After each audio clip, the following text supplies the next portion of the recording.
زمونږ یو مریض دی د روزو طاقت نه لري قدرت نه لري نو آیا موږ د د روزو فدیه ادا کولی شو کنه بای دا مسله یاد ساته چې فدیه د روزو په هغه صورت کې ورکې چې کله یو انسان د صحت نه بالکل نا امید شي ډاکټرانو جوابي کړو چې بای مستقبل کې د صحت ملاوېدو سو گنجائش نشته دا داسې مرض کې مبتلا دی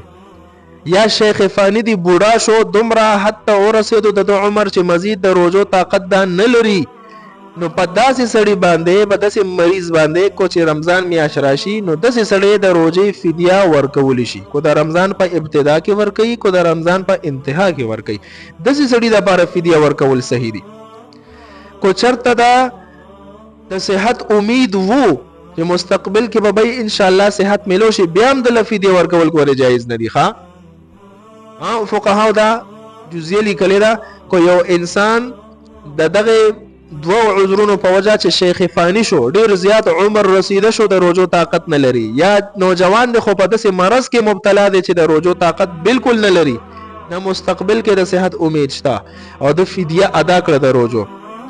بیا اتفاقی طور سره الله ورله رستو صحت هم ورکړو د روزو طاقت او قدرت پیدا شو نو علما فرمایي چې دک فدیه به د نفلی صدقه وګرځي او د دک روزو کم چې د په ذمه باندې قضایي پاتې وي دغه قضایي برا ګرځي تاسو پوه شئ نو په دې صورت کې به د فدیه به ال ورکړي چې کله بالکل د صحت نه امید شي او چې صحت گنجائش او امید کې دي شي نو فدیه ورکول بیا جایز نه دي